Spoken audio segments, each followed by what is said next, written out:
Hi everyone, welcome back to my channel. I'm Chidi, part of Chidi and Trauma. If you haven't stopped by our channel before, make sure you subscribe. We've got a lot of really fun content. We'd love to have you back, and if you are a returning subscriber, thank you so much for joining. So today I'm going to do a video covering off all things related to Paris. I have been to Paris a number of times, and we actually have a vlog on the channel which we'll leave in the cards here in case you're interested. We are planning now to do an annual trip to Paris, and I honestly love it. So the way I'm going to separate this video is in two separate parts. So the first part will be a 5-part itinerary, and the second part will be a list of all of the different places that I have researched and looked at. Some of the places I've been to, some of the places I haven't been to, but it will have everything that you need from fitness, hotels, bars, restaurants, clubs, other things to do, etc. Now, if this is your first time going to Paris, make sure you go and do all of the tourist things. This video won't be really focused on the tourist stuff. If you are interested in some of the tourist things to do, obviously you want to look at the Tour Eiffel, you want to look at the Louvre, you want to go in shopping perhaps at the Champs-Elysees. You might also want to go and see the River Seine, or perhaps do a cruise on the River Seine. You've got the Love Bridge, Moulin Rouge, the Arc de Triomphe, Galeries Lafayette, which is their big shopping mall in Paris. You might also want to go and see the opera. You might also want to have a picnic at the Tuileries Jardin. As I said, this video won't be focused on the tourist aspects of Paris. This will just be focused on the things that I would do if I'm going to Paris as somebody that's been there for about 15, 16 times. So firstly, I would ordinarily go from London. Obviously you can go from the US, you can go from any other part in Europe, but London for me is probably the easiest way. If you are traveling on the Eurostar, be very cognizant of the times that you're going. I ordinarily would only book a standard premier, which is basically their premium economy cabin with Eurostar. I've never used the Eurostar before over a bank holiday, and this time was seriously busy. If I ever went over a holiday weekend again, I would definitely book for business. The lines are just very long, it's very chaotic, it's a lot busier than I've ever imagined it to be, and so it's just easier to know that you have a separate line that you can go into as part of the business premier experience. One thing that you definitely should do is follow this kind of coupon budget friendly Instagram page. You can work out a way that you can actually get a return ticket spending less than 80 quid to get to Paris from London. I would then book that ticket and either upgrade to standard premier or upgrade to business premier. If you are going for the £39 deals, I would ordinarily go over a weekend, so Friday through to Tuesday, but it is a good way to be able to use the Eurostar at a very discounted rate. One thing that I found out, which is fantastic if you are traveling to Paris on the Eurostar, is that you can actually use your Amex Platinum card to get access to the business class lounge. Now the Amex Platinum card needs to be issued in either the UK, France or Belgium, and you just need to show your ticket and your card. You can't invite any guests, and obviously the name on the card needs to match the name on the ticket, and you get access to the business class lounge both in Paris and also in London. One thing I love about the Amex Platinum card is that there are so many perks. It has been a game changer no matter where it is that I'm based and no matter where it is I'm spending money. So in addition to get access to the Eurostar business class lounge, I can actually then use it when I'm booking my hotel, and I use that to book my hotel when I got to Paris. And as part of that, you normally get a room upgrade if it's available, you get check-in at 12 o'clock if it's available, you ordinarily get guaranteed late checkout around 4 p.m, and you also get $100 or the equivalent currency wherever it is that you're based in room credit that you can use at the spa, at the restaurant, and when it's available you also get a room upgrade. So even if you travel semi-regularly, I just think it makes sense and you actually end up earning your money back. And honestly, I personally think it's one of the best cards that I've used, and I definitely recommend it. I've left my referral link in the description box down below, so if you are interested in getting the Amex Platinum card, then definitely use that link below.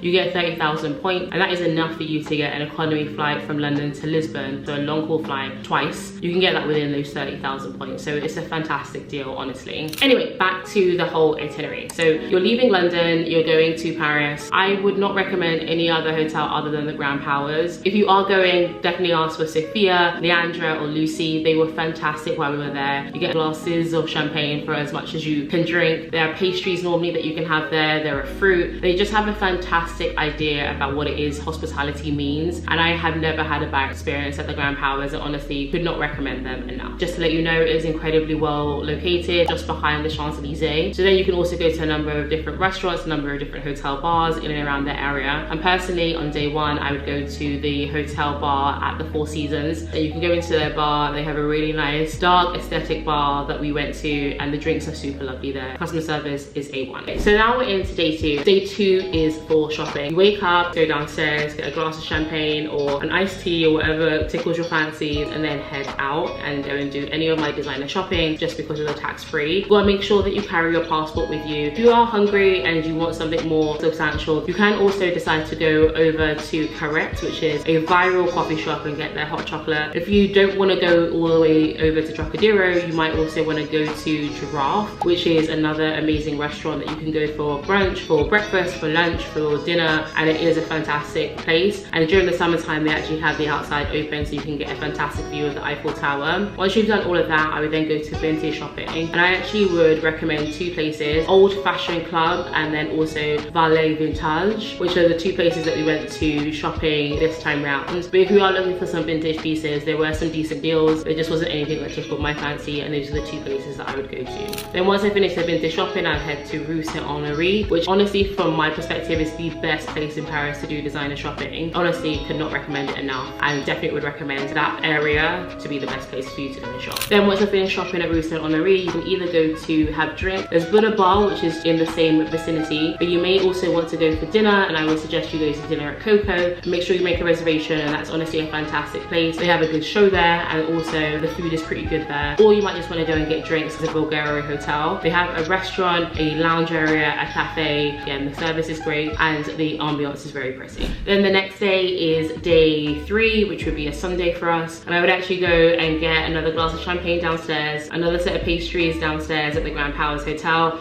and then just walk about a minute, maybe a minute and a half, to L'Avenue, which is just basically on the corner of Avenue Montaigne, which is another place that you can go shopping if you'd like to. But L'Avenue, service was great, food was great, and it's quite a nice spot if the weather is good for you to sit outside, people watch, and grab some food as well.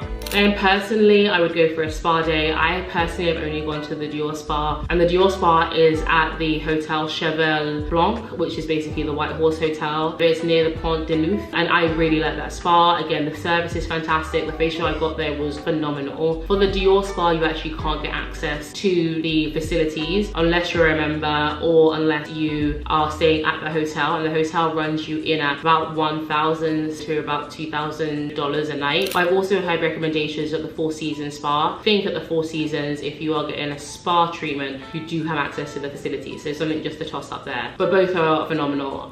Then after that, if you've gone to the Dior Spa, I would actually just go up to the 7th floor and go to one of the bars that they have out there. During the summer months, they have La Jardine, they have a French bistro, and they also have a Italian bistro. We ordinarily go to the Italian bistro. The waiter there was phenomenal. I had a really great time when I was with him, but you can go to any one of those places and they are all fantastic. If you aren't going to the Dior Spa, you may want to go and get drinks at any one of the various different hotel bars in the Four Seasons. They have a main restaurant, they have a place where you can go and sit down and get coffee, they have the hotel bar that we went to, they have a place where you can get afternoon tea, they have an outdoor terrace, so you can decide depending on where you want to get your spa treatment. And then I'm going home. And then the last day is a Monday. I personally would go and get brunch or some sort of breakfast at the bar Vendôme at the Ritz Hotel, which is quite near where the shopping is, so the Rue Saint-Honoré. And then you can also go for dinner, either dinner at the Eiffel Tower. I personally wouldn't recommend it. I think it's not my vibe, but if you wanted a place where you can sit in the Eiffel Tower, you can get a window seat so you can see the Seine. The reason why I didn't love the Eiffel Tower dinner is because it just felt like herding sheep, like hundreds or 200s worth of people. I expected it to be a little bit more curated. The food was quite cold, the service wasn't great. I had an allergic reaction there. I told them I was allergic to nuts, they gave me pistachios. For me, it wasn't my vibe. So if you aren't going there, you could go for dinner at Gigi's, you could go to dinner at the Giraffe, you could go to dinner at Coco. Make sure you get a reservation for all of those restaurants if you decide to go there. And then finally, on day 5, I'm heading home. On the day that we're leaving, we plan nothing. We leave around 2-3 o'clock, we get on the train and get back to London. If you've done any sort of shopping where you're looking to claim back tax, make sure you have your goods with you, make sure you have your passport with you, make sure you have the forms with you, just in case. If you want that story time, let me know. There was a whole hoopla which made us miss our train. Trust me, passport, tax refund forms, and the goods that you've purchased with you consistently. Now I'm going to go through all of the different things that if you are going and you want to do something else other than what I've suggested, then these are the kind of things that you go and do. And I'll split that into fitness, restaurants, bars, clubs, other things to do. Number 1 is fitness and fitness classes. There are a number of different Pilates classes or any sort of fitness classes in and around Paris. I personally have been to Snake and Twist, which is a Legui/Pilates class, and could not recommend it enough. Those instructors are on smoke, but they give you an amazing workout. It is a bit spenny, but given that they give you a fantastic workout, I personally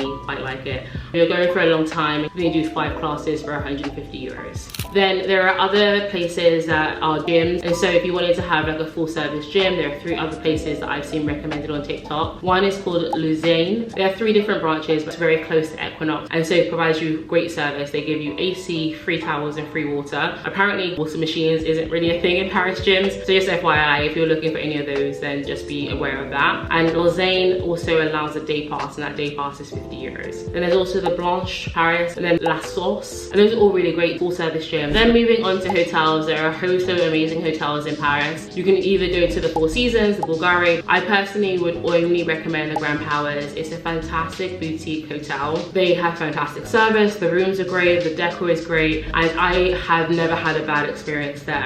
I've also been recommended to stay at the Mandarin Oriental, the Shangri-La, and then also Hotel Bowman, which might be a vibe if you're interested. I've tried other hotels, I've been burnt by other hotels. Grand Powers is the only place I stay when I'm in Paris. The next on the list is restaurants. Paris is a major European city. It is known for having fantastic restaurants and fantastic food. So firstly is Cafe Marley, which is just by the Louvre. It's nice if you're going and the weather's good and you're planning on going to the Louvre anyway. I wouldn't run there, like I wouldn't make a separate trip to make sure to go to the Cafe Marley if I'm not going to the Louvre and it's not a good day and I don't have some time to kill. Then I've also heard about Le Maurice. Their hotel breakfast is apparently meant to be very good. It has very nice decor, very old French, old Parisian vibes. Then Café Francois, they have some really good food there. Then Gigi, I've already mentioned that. You should definitely make sure that you go there. Their pasta dishes are phenomenal. Then Noto is actually similar to Koya if you've ever been in London, and it's kind of a Mexican, South American type vibe. Verde is very similar to a Bagatelle. They have shows there and it's a very good vibe, very good energy, especially if you're girls. I would also recommend Matignon, which is just by the Champs-Elysees. We went there, we actually didn't end up eating the food, but the vibes and the energy was really great. They also have a club downstairs. To be completely honest, I wouldn't recommend it, but just FYI, that's kind of the vibe that was there. Then Bof sur le Toit, and that's a fantastic steak restaurant. Soho House Paris, if you have membership there or have somebody that's a member there, you can get into Soho House Paris. You can also stay at Soho House Paris and then get access to their facilities, so that's another way for you to get access to the restaurant. Then Miss KO is a fantastic sushi restaurant. Then there's also Maxime. Lulu, apparently their pasta is fantastic. That's been severely recommended in a number of different TikToks, YouTube videos, and other people that have been there.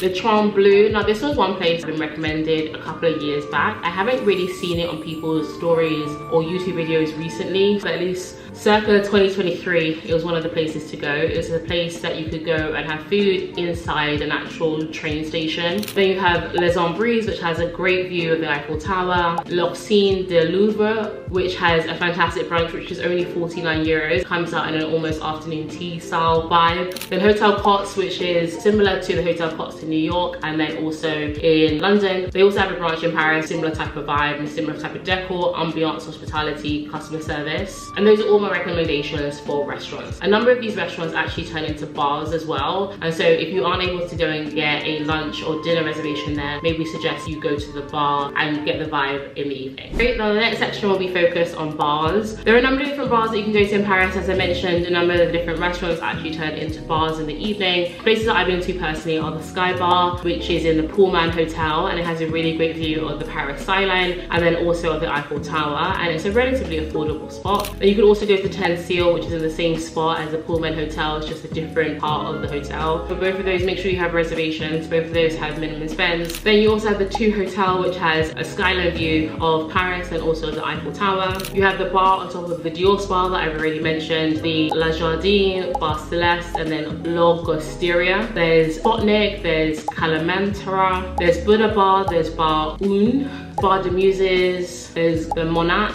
Le Cave Voltaire, and then also Mints. Those are all of the different bars, but obviously there are a number of different bars, and if you see a good hotel, it probably has a good bar, and I would recommend that you go there. Now, clubs. I am an Afrobeats, hip hop, R&B, I'm a piano girly. So if you're not into that, that's not your vibe, we'll move on to the next part of the video, but that's what I'm looking for. And so I've heard that Lark and also Kova are really great places. Wanderlust, that is for a younger crowd. I'm too old for that crowd, but it looks as if the music music was popping, the energy was great. We went there, it wasn't my vibe, but it looked as if you were like 18 to 25, it would be where you would want to be. Jangal and Vendome are also places that have been recommended as well. In general, with Paris, very similar to other cities, in particular if you want specific nights, you should follow IG pages or specific promoters. So for IG pages, I would recommend the Turn Uppers, and they basically have events that happen in Paris that you can follow and then buy tickets for. You also want to find promoters, specifically if you're a girl, you can probably get dinners and clubs for free, so definitely would recommend that. There's a lady on TikTok called KB. Apparently if you DM her, she'll be able to provide you a list of promoters. Then if you're looking for fast food, obviously you've got McDonald's, KFC, Burger King, all of the places that you would expect on the continent. But I've also heard Junk Burgers. Kith is also a place that was on a number of people's lists. It's very mid. I wouldn't go. The only thing that was good there was the champagne, and that's because it came from a bottle. And we spent maybe 100 euros and drank only our champagne. I have heard that Pink Mama is on a number of people's lists. It was super cheap, and so if you wanted to go there, then great. I didn't love the food. I didn't love the service. It's not on the top of my list. And then finally, Angelina is a very similar coffee shop to Correct. And then if you're looking for other things to do, which are kind of touristy, but kind of a little bit specific, you could go to the YSL Museum, you could go to the Dior Gallery, you could do a day trip to Le Versailles. And one thing I'm actually gonna do the next time that we go, I'm gonna go to the Veuve Clicquot Champagne Tour, which is about an hour and a half from Paris. And then finally, also just in general, Paris has a lot of different restaurants that are focused on African food. The list of places that I have been recommended from TikTok, YouTube are as follows. Number one, we've got Omaki, which is really an African restaurant. It gets its inspiration from countries in West Africa. Then you have Le Select Strasbourg, which is apparently just a Nigerian restaurant. African Kitchen, which is an African/Nigerian restaurant. African Fusion, which is an African fusion restaurant. So you're not gonna find particular African dishes, but some things are inspired by African dishes. Then you have Afro, Big Black Cook, and then you have African Lounge, which is an African inspired by West African dishes. And that is it, guys. That is a summary of all of the different things that I would do in Paris. If there's anything else that I've missed, anything else that you are interested in, please do leave them in the comments down below. Like this video, subscribe to our channel. We do have a luxury shopping haul, and then we have a number of different TikToks that are coming up in relation to Paris. So if you are interested in that type of content, follow us on our TikTok page, and we'll see you in the next one. Peace out, Girl Scout.